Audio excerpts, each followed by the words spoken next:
Okay, people. So today I am joined by Nicola Rose and Shayelin Martin to talk about their new film, Magnetosphere. Ladies, thank you so much for your time. Really appreciate it. How are you Thank both you. doing today? I'm doing good. I just got to, I think Shaylin's been here for a while actually, because we're both going to be at San Diego Comic Con Mm.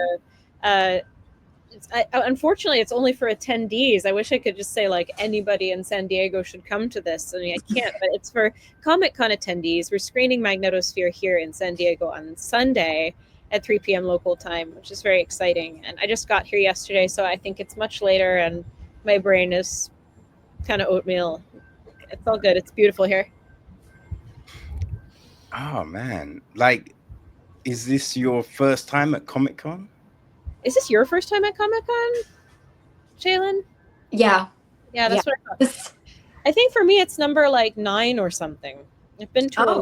lot of them, but not for like it's only the third time it had anything to do with me or my work personally. Like usually, I was riding the coattails of my father, who was a cartoonist, and he was doing signings at Comic Con. And Mm. so the first time I went was in 2009. I was in college, and all I remember, what I remember is this like giant Pikachu that was dangling from the ceiling, and we have like this picture of me in front of this huge looming Pikachu ass in the background.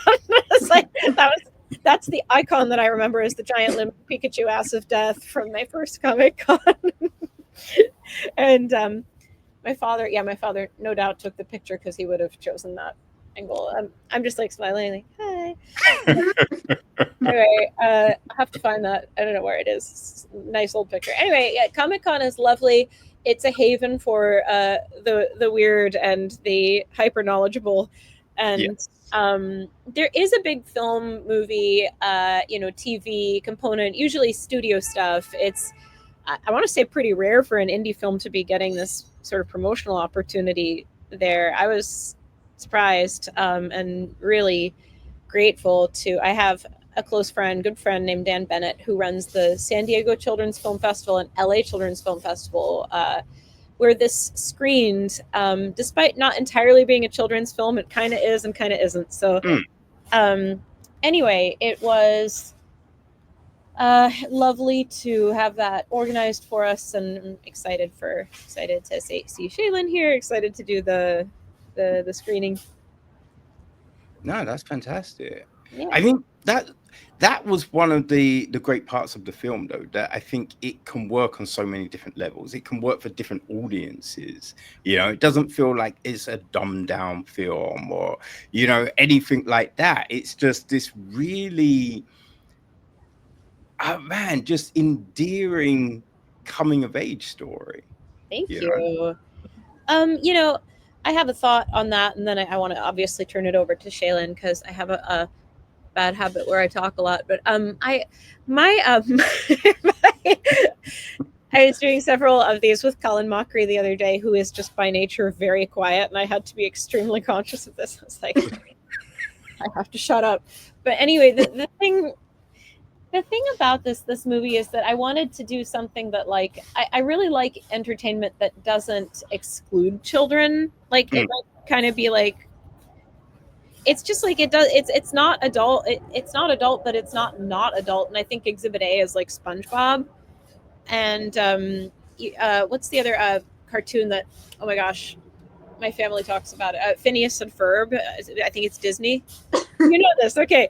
So it's like there's nothing about this that like is actually a children's show. It's like they're going on adventures. There's adult humor. It can be appreciated on a ton of levels. I'm sure there are better examples of this, or not like not better, but like I'm sure there's other examples. But that was kind of always the goal, was I wanted to do a movie that didn't really exclude anybody. And like people say, is it kid appropriate? I'm like, yeah, there's like a few mild bad words. I think her mother kind of whispers that another woman's a bitch, and that's about as bad as it gets. Mm. Um, so oh, I guess I just spoiled the movie, but hey, it was bound to happen. Oh man, Shaylin, yeah, what was your experience like? Being able to play this role. Obviously very different from Nicola's because she was behind the camera and directing everything. And for me, it felt more like I take my job seriously, but I also felt like it was fun. Like it wasn't too serious, you know? Mm. And I was just happy doing it, and I felt like you kind of make a new family with them. Each set you go on and everybody's so welcoming and nice, and yeah, it was great. What a good cast of really good people. Mhm. You do a really great job of creating believable relationships, because I think Maggie and Evie feel like sisters, you know? They do. Yeah, like Helen and Russell feel like they're a married couple and they feel like they're the parents. And then when we have the kids with them, it feels like a family, right? All of these things work on those levels. Like Maggie and Wendy together feel like friends. It's just you really hone into that thing that ties it all together. All of that is due to the actors.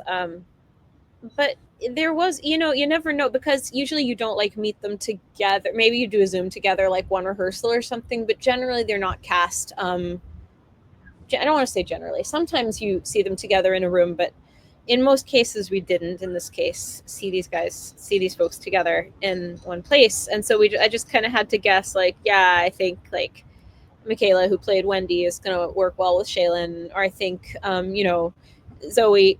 And Zooey, who plays Evie, she and Shayelin really do not look related at all, but the family ties together really well Hmm. with like the mom kind of. You could say, oh, yeah, that could be their mom together, and Yeah. with Patrick, the family just kind of. And there's a photo that I think Zoe's mom took of the four actors together early on in the process of the production. She posted it on social media and put like the Campion family, and I looked at it and I was like, oh my god, it works. Like, I wasn't sure. I had just seen everybody in their clothes, in their costumes, kind of separately. Like, I mean, I knew they were right individually, but oh, thank God they're right together. And not only they looked wonderful, but they all kind of looked like kids in the photo. They just looked so like happy and fresh and right together, and good to go. It was the right casting. Mm. Oh, definitely. Like, is there anything that you like to do with the cast to kind of build help build those relationships, help like get them connected, or do you just kind of leave it to them and their abilities as actors? There's so little time for me to actually do anything. So if they didn't already know each other, in a couple cases they already knew each other, but mostly they didn't. And I just kind of had to say, okay, here, I'll have my second assistant director introduce you guys, and now I'm going to go over here. Bye, and kind of let them do what they did, and God knows who was doing what, but I was like dead to the world doing my thing. But Shaylin, I think you and Michaela, you don't exactly live near each other, but in the same relative region of the world. I think you actually met up, right? Like, but you have the same agent, so I wanted to see if she could maybe like organize something or something like that before. Mhm. Yeah, I feel like this is so random, but going out for dinner is very helpful. Yeah, it um, is.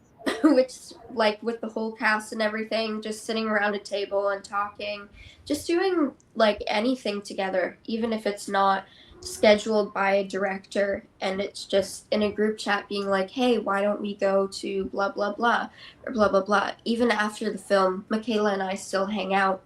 We actually went to a record store and in Toronto, and it was really cool. And Oh, you yeah, guys, I remember that. yeah, Yes, because you sent me a picture with like the Hokusai, the wave, the. yeah. There was like a little magnet of it, and Oh yeah, yeah. You're this like, oh. record store is huge. Oh my gosh, it's so big, and I love it. And it's really good. It's cool. Mm. It's so lovely. I love record stores too. There used to be, oh my God, there used to be the best. I hope it's still there in New York. It was a record store, and for some reason, the window was filled with like dinosaur figurines, and I never knew why. It's really random. I love Was that. it near Times Square? Not really. It was more like Flatiron, 18th Street. Yeah. I think its name is or was Academy Records. Places like that, though, they tend to disappear. That's the problem. It's like people stop buying like physical media, CDs, and and those places like die, which is unfortunate because they're too quirky. They're so good. But there's Yeah. there's some. There's in my new neighborhood. There's still a couple. So, and they still live. Oh man, every weekend growing up, I would like go to the record store and just be digging through the crates, looking for because like you'd hear samples in music and you'd be like, yo, what is that track? Like, and you'd be looking for that track, looking for, like, who where was this recorded? What was this? And you just discover all of this different kind of music. It was always just such an enjoyable part of the weekend, I think it was interesting to see you use Walkmans and tapes in this. It was just like, oh my gosh. Oh, the cassettes. Yes. Yeah. It reminds you it's set in 1997. Yeah, taking you out of things for a second to be like, oh yeah, we really are like more than 20 years ago in this film. Or nearly 30 years ago, good God. But it's kind of it was important, it's not like, oh, I wanted it to. Well, no, I'm going to take this back. I did kind of want it to feel like a memory. Like Greta Gerwig said, I said this to somebody, I don't remember. Anyway, Greta Gerwig said when she was directing Lady Bird, which is set in like relatively the same time as Magnetosphere, it's a few years later, that she wanted to kind of feel like a memory. And she wanted to do that by using like a certain grain of film. And although we didn't, it was shot on digital, so it wasn't that way. But in the same way, I kind of wanted this to feel like a time that we're not quite inhabiting, but we remember it because it is for adults. It's for adults who not just kids who feel like misunderstood and whatnot, but adults who remember being a kid and feeling misunderstood, and like maybe still have that like misunderstood kid hanging around inside of them. And I have been hearing from a lot of those people over the last couple of days, which is gratifying.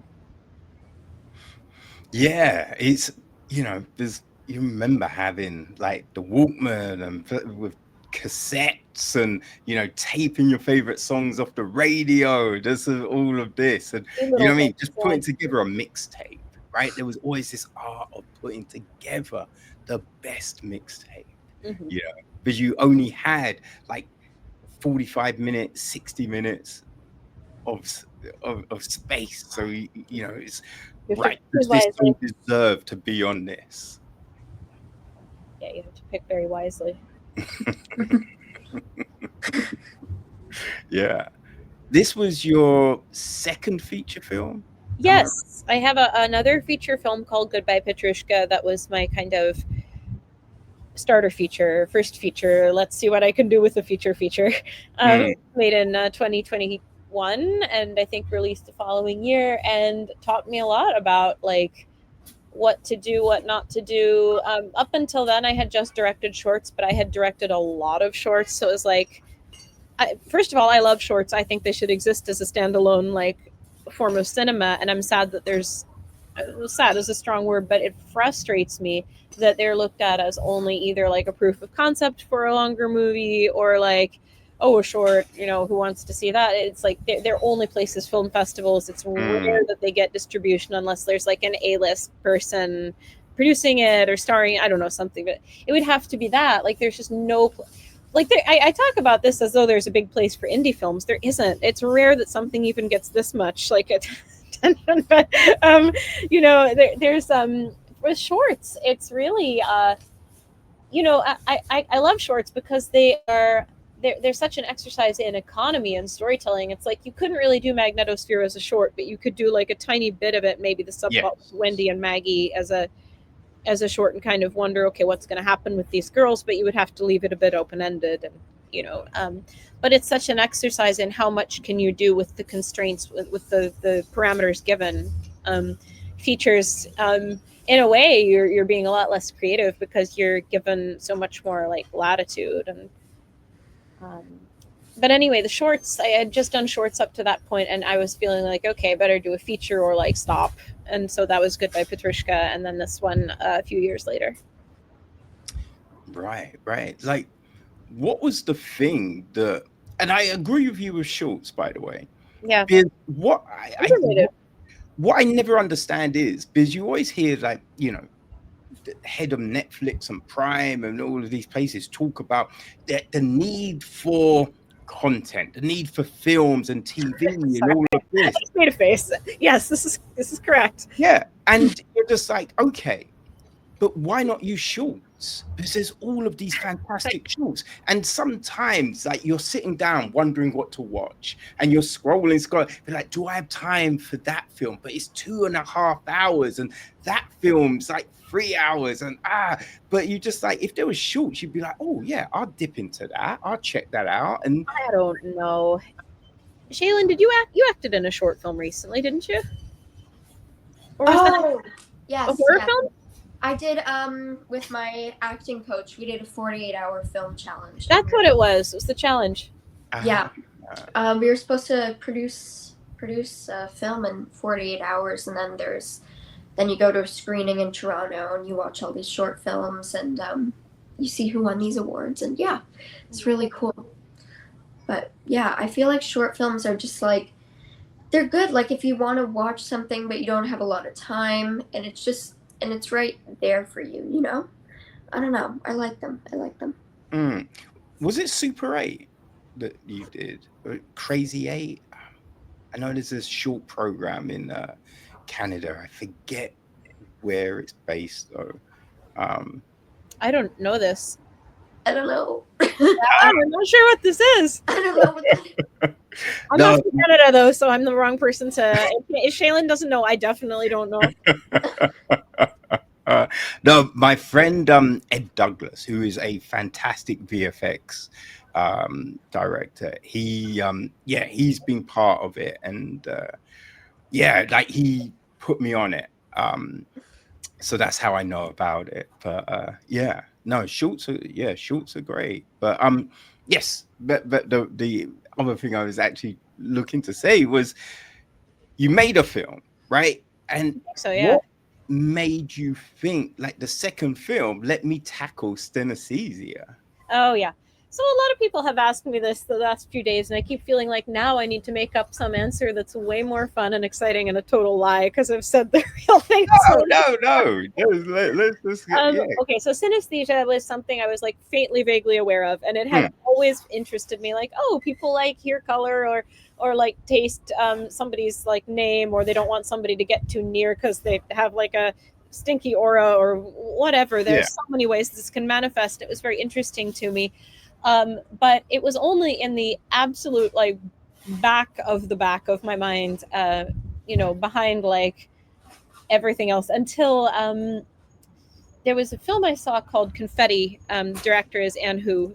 She's from China, and she wrote and directed, I think she definitely directed it. Yeah, she wrote and directed this film Confetti that had to do with a child with dyslexia, and I loved the way that the camera work was done to show this kid's, like, the inside of this kid's mind. And I think that was what led to me like thinking, oh yeah, synesthesia, and it seemed like this would be perfect for film and TV. It's such a natural, like, it's not always visual, it's not always auditory, like, but if we had made Maggie have, like, I don't know, trying to think, like, lexical gustatory, where you taste words, you could set yourself that challenge of trying to show that on screen, and you could, but it's a lot easier, especially for a public that's mostly learning about this for the first time. It's a lot easier to show the idea of, oh, she's seeing sounds, and when she plugs her ears, she stops seeing the sounds, and when she unplugs, and blah blah blah. Visuals and sound, that's cinema. So, I'm so sorry, I'm right near the airport. I hope the sound is not terrible. No. Anyway, it just seemed to me that it was such natural. The audio, the visual possibilities of synesthesia. It's like, why is this not more depicted in film and TV? And it has been. There's a movie called Musica that came out, last year, probably around the same time this one was like getting finished. And anyway, there's stuff out there, but it's not like, what am I trying to say? It's out there, but it's still not really known. I think we're at a point, though, given the reactions I'm getting on social media these last days. I'm hearing from a lot of people who, it's not like they're discovering they had synesthesia, but they're like, I have this kind, or this scene really hit me because blah blah blah. Or so it seems to really like it's I have never had a neurodivergent person not resonate with this film, which is what I'm sure there are. I'm sure there've got to be tons, but that like we'll see it and be like, no, I don't get that. But so far, so good. Yeah, I think it's these kind of things are interesting because it's not a one size fits all, right? Everyone can have a different experience with the thing. So it's just like what we're seeing is how this affects Maggie, right? What her experience with this is, and the way you captured it, right? It feels like, yes, this is what this 13-year-old girl is going through. Yeah. Well, that's all. You had to get inside her mind. It's like, the Pixar Inside Out. So you see the different like moods that she has, and they're all personified by people. And it didn't go quite that far going into Maggie's mind, but the whole idea. Somebody asked me actually in another interview this morning, how did you stay with all the humor and everything? How did you stay respectful to synesthesia? I was like, well, because it's all from inside Maggie's mind. Like we're always looking at stuff with her, and we're never like looking at her really, except maybe through Wendy's eyes occasionally. I think that's it, just when it makes sense. But like, we're really looking at it. We're with her the whole time. Everything's through her. Everything's, everything's filtered through the prism of it's how she's experiencing it, not how necessarily like a different synesthete would experience it. One example I bring up frequently is that there's a scene where, again, minor spoiler, whatever. I want people to see the film. I think it's fine. Where she is like overstimulated in art class and by too many sounds, by too many sights and too many sounds that those sights bring up, and finally gets so discombobulated that she needs to go leave and throw up. It's just too much. Too much stimulus. It's overstimulation, and that was literally based on somebody's experience. Like every single thing in the movie is based on the real life experience of a real life person who told it to me. Another synesthete looked at that and was like, I really didn't get that scene. Like, what's going on? And yet another synesthete is like, oh my god, that happened to me once at a concert, and made so many colors that I like threw up, and maybe I was also drunk, but yeah. There's always something. But anyway, Shayelin, I guess all of that comes back to you because, again, we're seeing everything through you. So you kind of had to be the vessel through which the movie exists, right? Like, I guess so, yeah. You kind of had to. I always say, as the director, you have to inhabit all the characters. Like, I have to kind of be all of you, but you really had to be your character. You actually had to be like the central driving force behind all of this. Mm-hmm. Yeah, I think I'm a very spontaneous person. So sometimes when people ask me, like, 1 minute, like, you're crying on set, and then all of a sudden you, like, because it's written in the script, you do that, and then you're just like a normal person. I think it's really just because I'm spontaneous, and I'm a bit impulsive, and I do kind of like jump into things. So it's just when I have a role, I like to take it and run with it and be spontaneous. Yeah. It's just I think the thing is, when you're directing and when you're acting, because I used to act and I stopped, and I don't miss it, but I think the thing about both is that you have to like not think. The impulsivity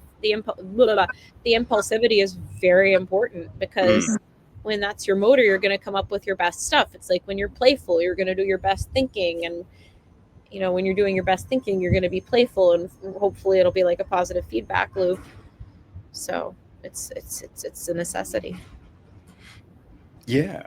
I mean, Shayelin, to get like the emotions and things like that, do you use past experiences? How do you kind of channel into those different aspects of a story? I mean, I guess I kind of do a deep dive into the character and pretend this stuff is really happening to me, you know? Yeah. Pretending like I am Maggie. I'm a sponge. I'm gonna absorb all the feelings. Yeah, and I also think that comes with being spontaneous and just doing it. But yeah. Have you ever written a song for someone? No. Yeah, that was an interesting one. I don't think I've even written a song for someone, but you know, it's that song that she sings in the movie. It changes purpose a few times. So I think it starts out as just like something that she's doing to sort of, you know, go into the recesses of her own mind and like comfort herself, like, I'm gonna riff on the keyboard, but yes, this song just happens to be fully formed that's coming out of my mouth, but it is a movie. And you know, and then later on, yes, it becomes about this guy that she's into. It's not about the comet anymore, but it has a few different, you can interpret it a few ways, and she interprets it a few ways. Yeah, I remember writing a song once for a girl, but I used I mean, it's like when that Bryan Adams song came out, and like I think it's before it blew. It was definitely before it blew up, right? And I thought, well, I can borrow bits of this song. It's probably not going to be big. And then it was at #1 for so many weeks, and I'm just like, God damn it.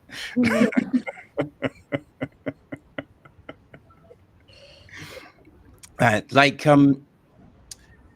Shayelin, with this story, like, what was your first impression when you read the script? Yeah.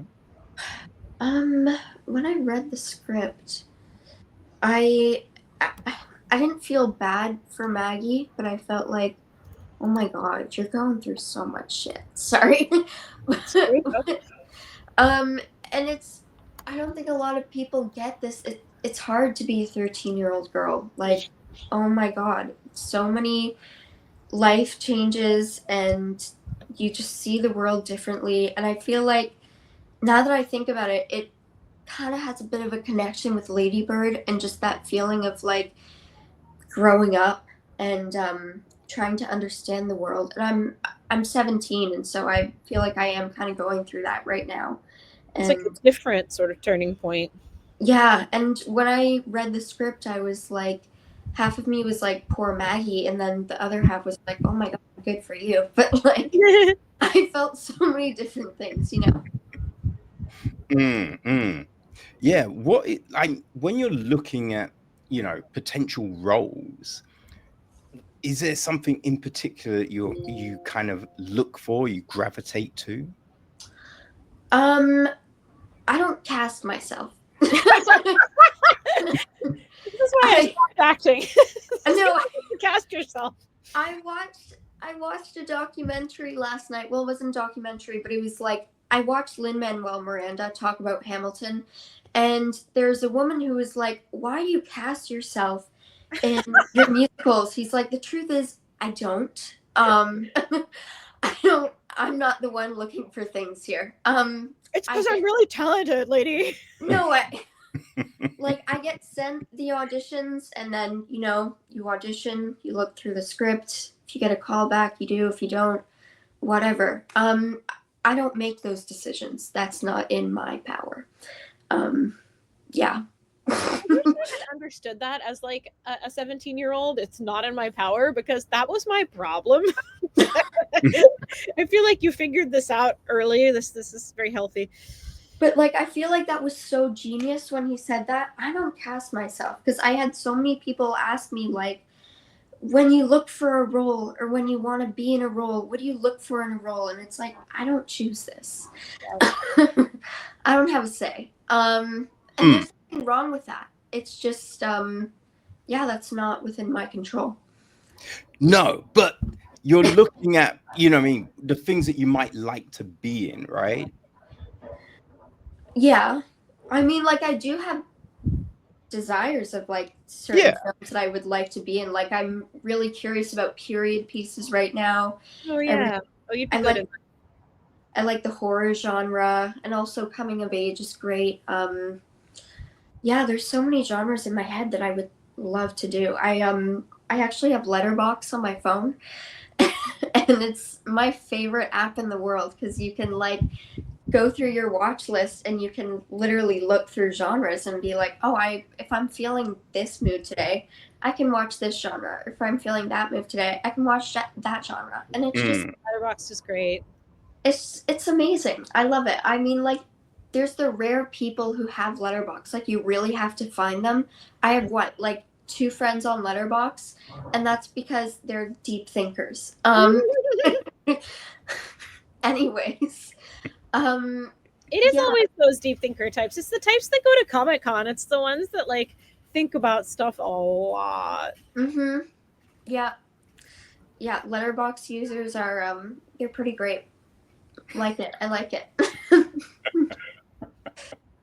What period of history would you want to delve into? Oh my gosh. I'm really curious right now. This is like a really crappy time, but like after seeing Les Mis, I'm so curious about 1700s, 1800s. Les Mis was beautiful. That was an amazing musical. And I watched Hamilton too, which was also around that time period. And just the aesthetics of it and the whole, it's just so deep and meaningful. And then I'm also curious about the 70s too, right? I watched this movie called Blow with Johnny Depp. Blow is fantastic. Yeah, that great score as well. So good. And the coloring in that film was amazing. Such warm colors, and Johnny Depp was so good. And I'm like, either 70s piece or like Queen Victoria piece. Like, that'd be really cool. Yeah, no, that's they're good periods. Yeah. That was a lot. No, it's always interesting to just hear what people think, right? To get into their psyche, because like there's so many different films and so many different like people creating, but what is behind that, right? What drives people to do this stuff? You know what I mean? So it's just like hearing all of those different things, right? It's what make us different. It's great. But Nicola, with the film, like what was the thing in your mind when you were first putting this together that you thought might be the biggest challenge? You know what I mean? And then what actually turned out to be the biggest challenge? Well, I figured the biggest challenge would be the money, because there is no indie film that has, large and there is no such thing as an indie film where somebody comes up to you and says, hey, here's a blank check. It just doesn't happen. So it was, how can I make something that's within these limited parameters, but that still can be really beautiful or expressive or distinctive in its own way? And I think, the challenge that I set myself, I think I referred to this earlier, was like, how do I depict synesthesia on film? That was the original challenge. I wanted to depict it like the visual aspect, the auditory aspect. That was something that I wanted to show on film. I think the challenge, besides the money challenge and then the audiovisual challenge, I think what was your question? What ended up not being a challenge? Like, you know what I mean? Because sometimes we think, oh, this will be like the hardest thing, but then the hardest thing is something completely different. Oh, yeah. The hardest thing was lack of time, ultimately, lack of time to get everything done. I mean, somehow it ended up getting beautifully done within the amount of time that was allotted. But no, I would say ultimately, that was not something I expected. I didn't expect, there to be. It is true that on any indie set, because of the limited money and therefore limited time, because that's the equation, you always have like 0.0015 seconds to do anything. It's like always true. But it surprised me just how little there was on this one. So it allows me, it primes me to be ready for that the next time something comes along that has everything has these limitations. So I should say that has these limitations, but everything has these limitations. So Yeah. Well, I mean, the finished piece doesn't feel, rushed or no, nothing really nothing you can It see in just- there. Anything that was super rushed like did not make it into the final edit, basically.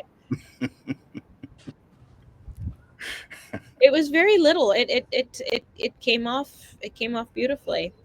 I mean, it was very little that was it's like too there was so little that was too rushed to put on. It all I was just astonished. I would look at the dailies and be like, oh my god, we got everything and then some. I was happy. I was happy with the edit. I was happy with the material. I had choices. Yeah. I mean, how was the editing, parts of the film? My recollection of it, which is like blurry like everything else, is that it was a little bit it was close to what I thought it would be, but occasionally I would go through footage and find that something wasn't as I had thought. I don't know that this is interesting for anybody to hear listening to this, but I would go through, let's say that we had 3 takes of something, and I thought, oh, well, the third one, there's this idea you have in your head that the last one's definitely the best, but that's probably a really bad rule of thumb, because there might be something really interesting in take 2. Usually your script supervisor, and ours was excellent, has written that down, like director really liked whatever. I think what surprised me most in the edit, like actually post edit, like looking back at it, was just how much of this movie is characters like reacting to each other just facially, not like goofy expressions, but how much of it is just like people looking at each other and just like I don't know, it's just it's very it's a very short movie at 89 minutes. I didn't want it to be any longer than that. I would have been happy if it was shorter than that, but it's 89 minutes with the credits, with everything. So, my job as editor, and I have worked as an editor for years, so this was not, oh, let's just let the director be the editor, because I have heard a few people say, why wear so many hats? Maybe you should hire a professional editor. I have news for those folks. I am and have been a professional editor. That is why the movie looks good. I don't know why people say this stuff. Anyway, it also saved us many thousands of dollars because I did not take pay for editing this film. Duh. Anyway, it's like, if I were bad at editing, this would be one thing, but I could do the job. There are things I cannot edit, but my friend taught me to edit years ago. My good friend Brandon, who's a director, videographer in New Jersey, kind of just like, he had a computer set up in his basement, and we were playing around with stuff. And he said, "You want to learn to edit?" By editing, it was like a fight scene. So it was these 2 guys like fist fighting, which is really hard to edit because you have to get like the connection of the fist with the face just right from one angle, and then it connects from the other angle and it has to connect just right. It's like, this is hard. And this is the first thing he had me do, and he was the best teacher because he like did this thing where he just said keystroke, keystroke, keystroke. Okay, now you. And I was like, oh shit. And so they're like sitting there like, what do I do? And I don't know, by the end of the day I had edited the guy's fight scene. I mean, it took me hours to do these minute, but that's how you learn. I think he exemplified what like the best teachers do, which is basically they show you a few times and then they push you into the pool and say, okay, do it yourself. And I love that. So I was very happy with editing. I find it very gratifying, and Oh yeah. So my goal here was to keep it as brisk as possible without losing like the moments where it needs to breathe more, because there's like a pretty huge emotional range in this movie, and there's a few times it needs to slow down and breathe, but the thing is you have to like earn those pauses. You can't just like have random pauses for nothing. And in my previous feature, that is not a mistake, but it was sort of in counter reaction to my previous short, which was edited super quickly. And so Goodbye Petrushka as a result was a little I don't know, you guys have seen a lot of movies.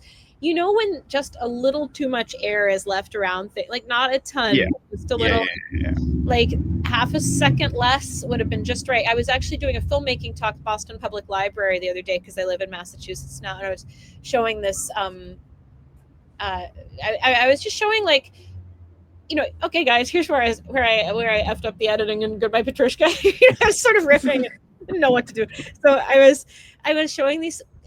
That editing is not bad, but it's not as good as Magnetosphere. And I was showing them like bits of Goodbye Petrushka and being like, see, just 1/2 second there, and because there's always something like that. It's so hard to get just right, and you never know if you got it exactly right. It's rare. It's pretty rare.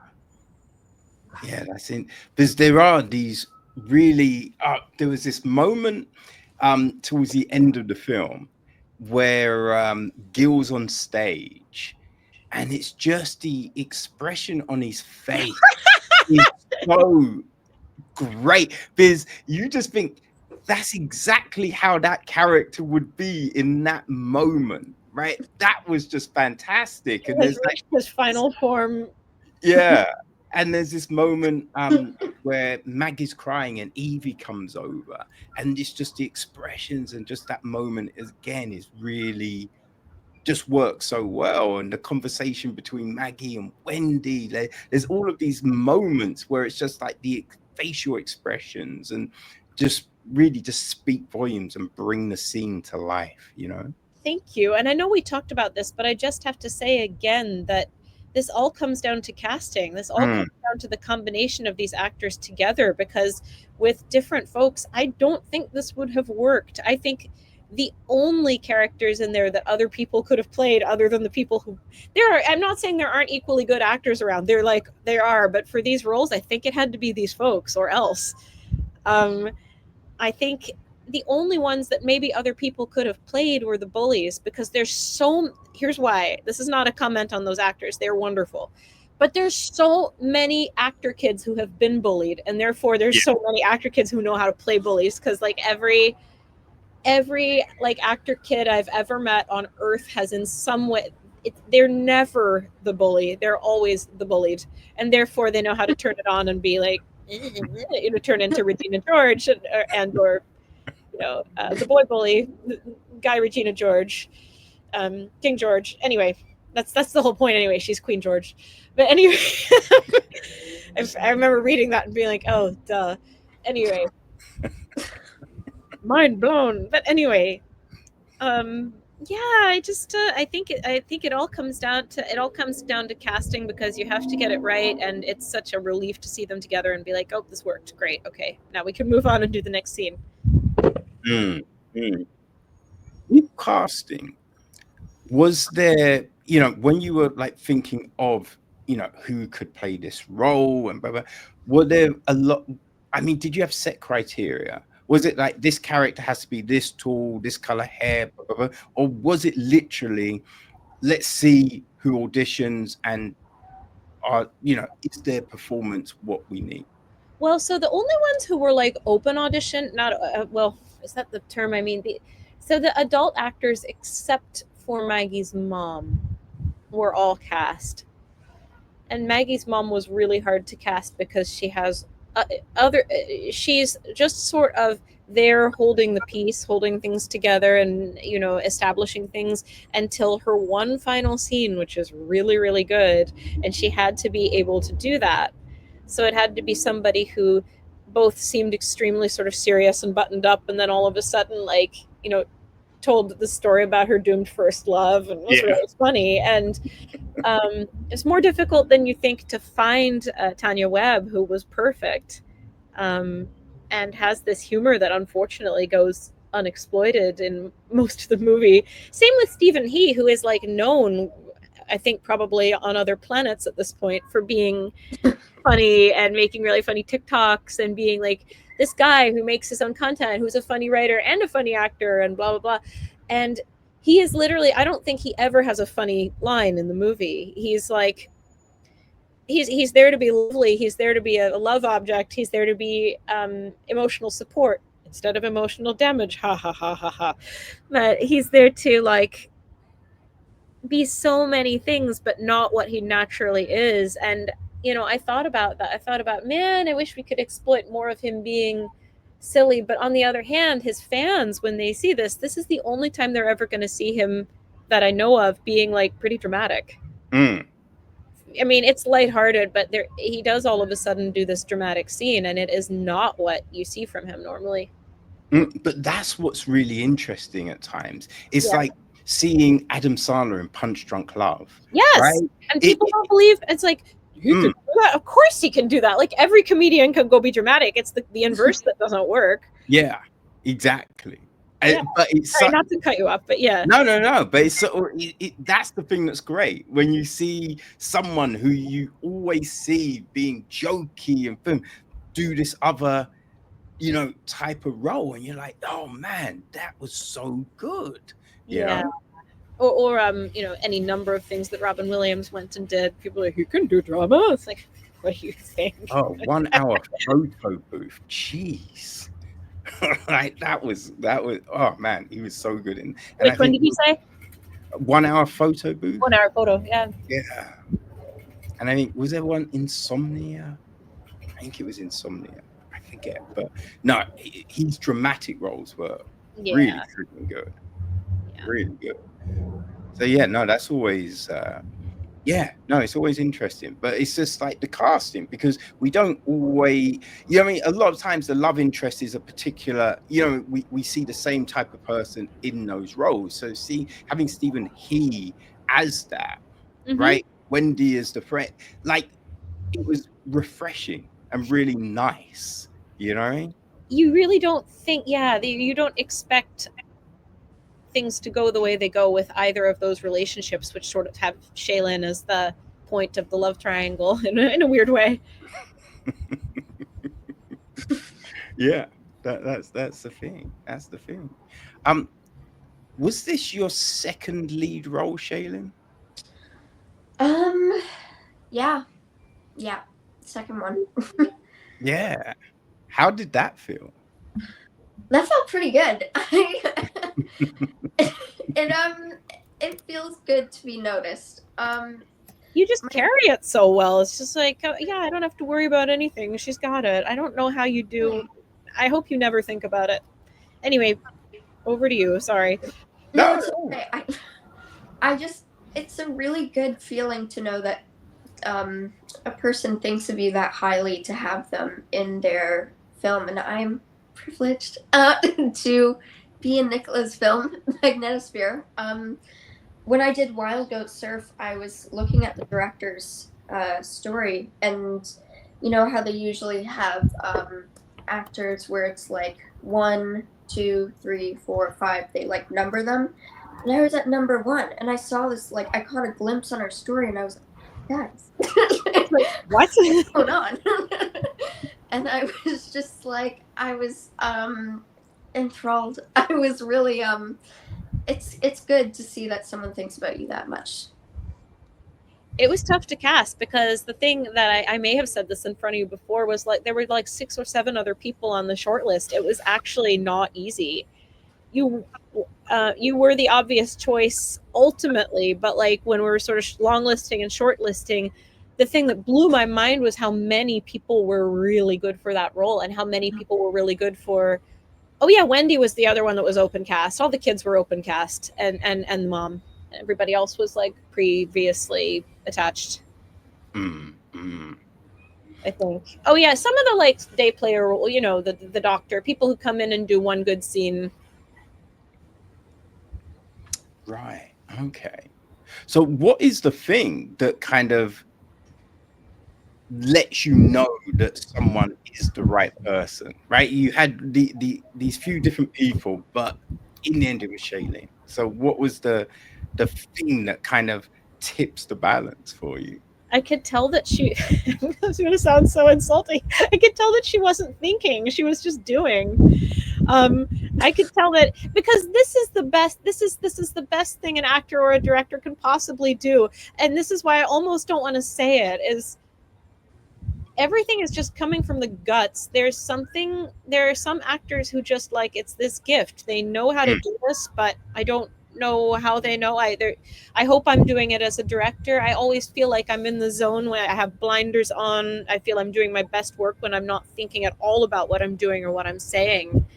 And there was one little girl whom I'll always remember because she was so damn talented, but there was also this, like, weird polish about, like, this is not a compliment exactly. It's like there's this weird, like, over, like, I am on Broadway sort of polish. Yeah. It was wonderful. But I thought she'd be great as the bully.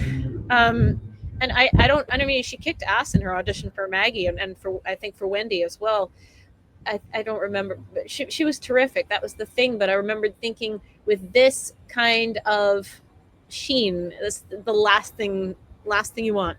Yeah. It's not in this situation. But yeah.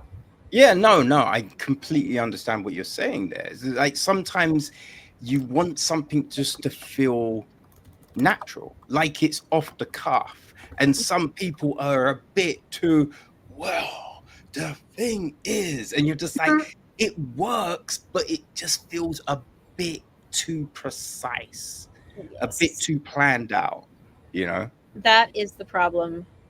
And that's the problem. It's like, it doesn't mean that the person doesn't have incredible skill or doesn't have incredible whatever. You're always dealing with people who are really good. And it was tough, but when you have the right, when you have the right person. I kind of vaguely remember looking at a lot of Evie's, a lot of Wendy's, a lot of, and then being like, yeah, I think these are the people to pin. You say pin them when you can't actually give them money on the spot. So, like, we have to pin them until we can give them money. Like I said, with the adult actors, it was, we wanted to bring in, because the film was shot in Northern Ontario, which is like a very specific sort of area of Ontario. It's not even the north. It's like, it's not that far north, but it's like, it's considered the north. And so from that area, which is considered Northern Ontario, we wanted to bring in as many northern actors and crew and stuff as possible. So a ton of the crew is from Northern Ontario, with like very, very few exceptions. And there's a lot of talented actors up there. So, like, probably everybody you see that is not like in a main role. And no, actually, the mom is from Northern Ontario. The bullies are from Northern Ontario. And then probably everybody else you see pop up and do something impressive and then go away is from Northern Ontario. All the day players. Oh, man. Nice. Like, the film it's out now, right?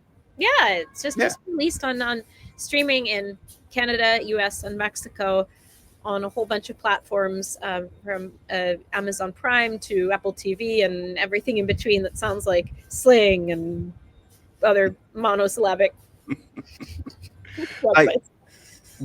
Yeah, I mean, how does that feel? Like, you spend a few years making something, and as you said earlier, because it is that thing with indie films. Like, sometimes you'll watch something at a festival, and it might be years until you then see it pop up somewhere, and you're like, oh my god, I remember seeing that.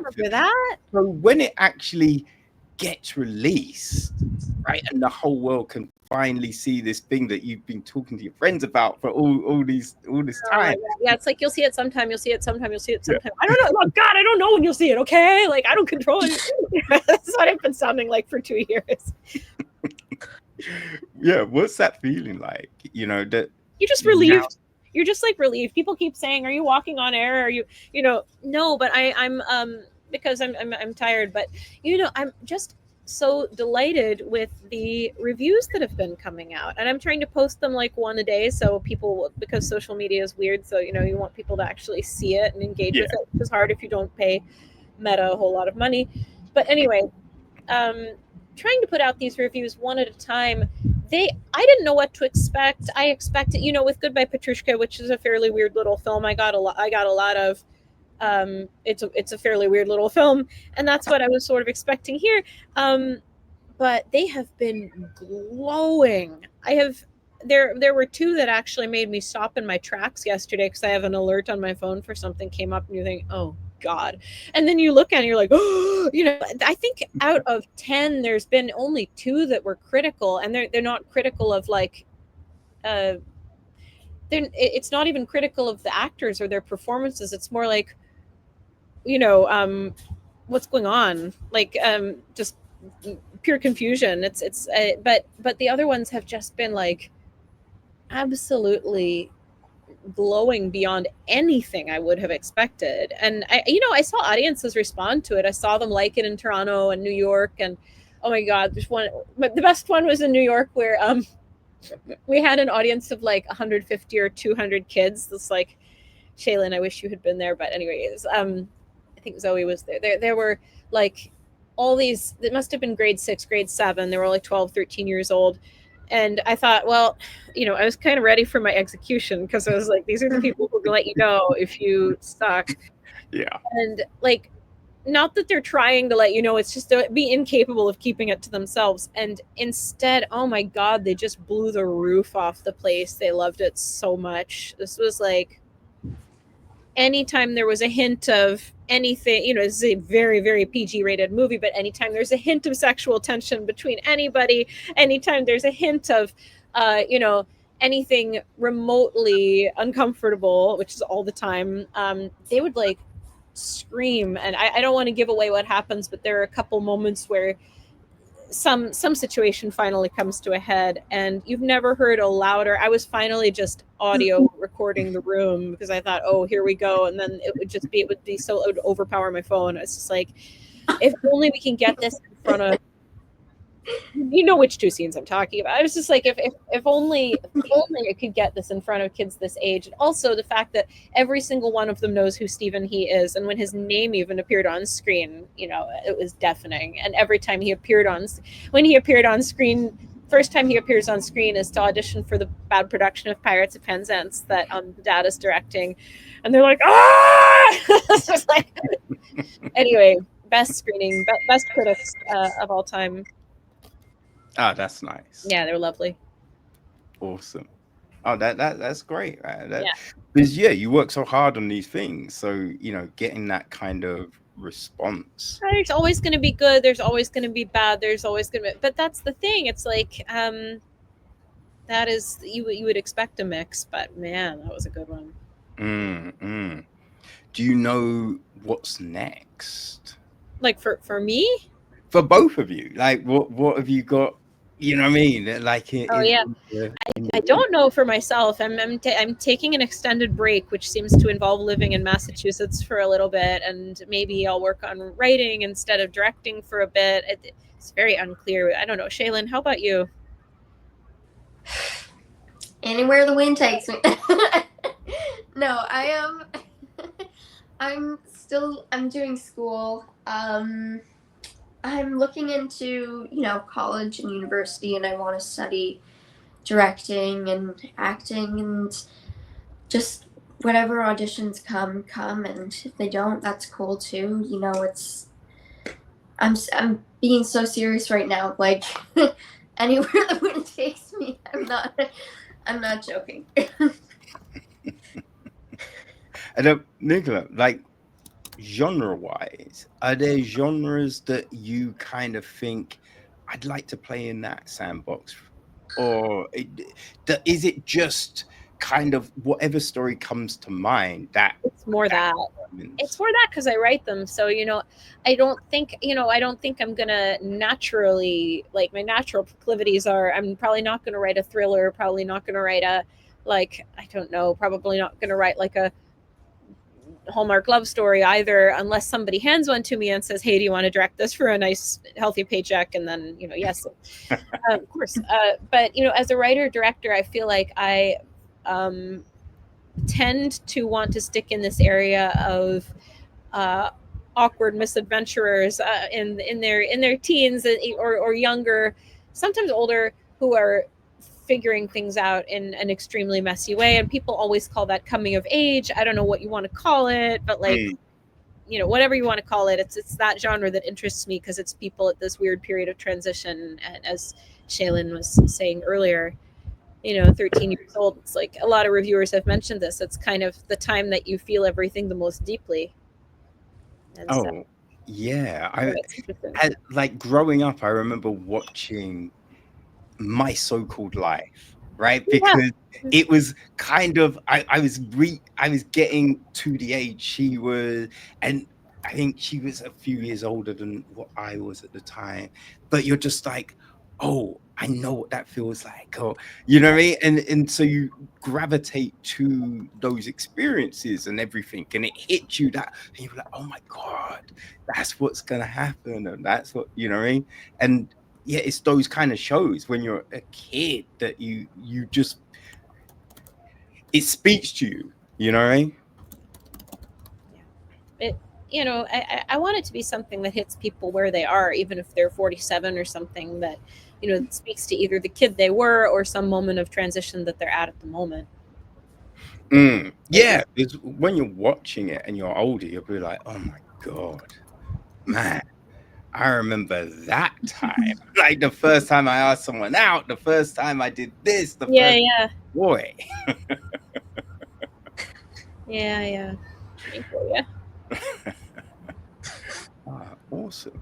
No, this has been great. Thank you so much for your time, ladies. Thank you. I appreciate it. Yeah. No, now, as you're going to Comic-Con, let me ask you, what is the comic book character that you gravitate to the most? Ooh. I have a comic book character that I gravitate to the most. You lost me there. Oh, you almost lost me, but I think it's the Moomins by Tove Jansson, the Swedish speaking Swedish Finnish speaking. Now I'm gonna look this up because I always get it wrong.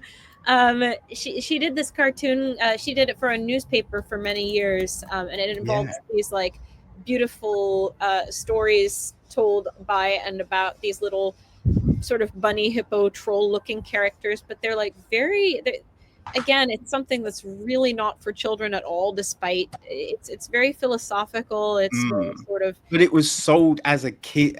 Yeah, growing up, it was sold as a kid because it's like Moomin Mama and Moomin Papa. Yes, and exactly. I think I remember looking into this once, and I believe it was something like the most translated show. It might be. Oh yeah, it was a show too. She was Swedish and spoke Finnish. I was correct. Sorry, she was Finnish and spoke Swedish. Now we have it clear. Finland. Yeah. No, I love the Moomins growing up. I thought the Moomins was great. Yeah, they're lovely. Okay. Yeah. That's good. Yeah, I think that's I don't think many people would call up the Moomins. So kudos for that one. That's where my mind goes. Well, yeah, no, as I said, this has been great. Thank you. I appreciate your time. Oh man, I could talk for ages, but I've got to rush off to another conversation. But when you have new projects coming up, let's do this again. Yes, absolutely. Awesome. Thank you so much. Well, I hope you have a tremendous time at San Diego. Hope all of that goes well. And you continue to enjoy the response to this film, because it is a great film, right? I really, just as I said, everything is so well balanced, right? It's so you believe in the relationships, in what's going on with the characters and everything like that. So yeah, no, I loved it. Really appreciate that. Thank you. No way. Oh, there's one thing I just wanted to ask as well. Like the title, Yeah. right? How did you settle upon Magnetosphere? Because we have Travis be like Magna Carta and Magna, like there's so everything many there different is. takes. So I was curious to how did you settle on Magnetosphere? Yeah, it was called any number of other things that I don't really remember. I didn't like any of them, but that was the word that kept coming up, and I was sort of like, nobody's going to go see this film because the title is weird. It's a word that people don't know. I don't know. I already have one film that when I say the title, people are like, "Ugh." Now I have two films that when I say the title, people are like, so. Fortunately, at Comic-Con, they'll just associate it with Magneto, so we'll be fine. And they'll see the movie and be like, WTF, man! they'll be going to the screen and be, where's Kevin Feige? You promised. They're going to announce the new X-Men cast. Come on, people, let's go. You liar. I want my non-money back. Like I said, it's unfortunately only for Comic-Con like badge holders, this particular screening. So and this is one of our last screenings, I'm sure, because it's already distributed, so this is just like private for folks that are, like I said, at Comic-Con. Yeah, but as you say, it is out in the world, so people, you can get it on all your favorite platforms. So you know what I mean, go check out Magnetosphere, because regardless of your age, your sex, the story is so relatable, it's so good. Hey, you won't regret the time. You know what I mean?